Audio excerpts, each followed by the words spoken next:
আমরা নগরটা চাই দক্ষ সমতা ভিত্তিক নগর। দক্ষ শব্দটার অনেক ব্যাখ্যা আছে, আমি একটু ছোট্ট করে খালি বলি। ধরুন একটা জায়গায় একটা আগুন লেগে গেল, জলবদ্ধতা হলো, দ্রুত যদি আমি এটা না করতে পারি তাহলে তো দক্ষতা হবে। ব্যাখ্যা গেল সমতা ভিত্তিক মানে হচ্ছে এই নগরীতে একেবারে রাস্তা থেকে শুরু করে যারা বসবাস করেন তাদের সবার জন্য এইটাই যেন নিজের নগরী হিসাবে তিনি এটা গ্রহণ করতে পারেন। অনেক ব্যাখ্যা এটি একটি সাধারণ বিষয়। ওদের স্বপ্ন পূরণে পাশে থাকতে পেরে আমরা গর্বিত।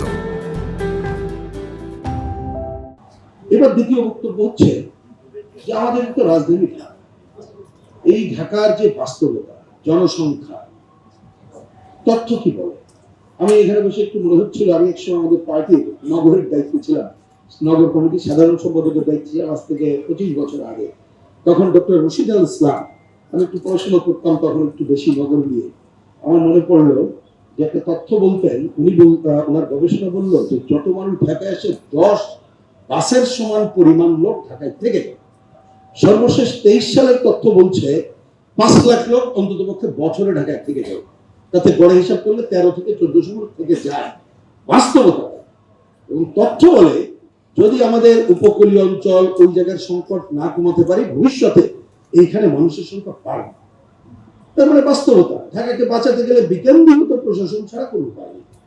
সেটা তো খালি বললে হবে না। একটা শহর গড়ে তুলতে গেলে সেখানে 1 নম্বর কর্মসংস্থান লাগবে, শিক্ষা লাগবে, স্বাস্থ্য লাগবে, ভয়ের পরিবেশ মুক্ত জায়গা লাগবে, বিনোদন কেন্দ্র লাগবে, অন্তত পক্ষে তাই। সেটা তো 2-4 দিনে হবে না।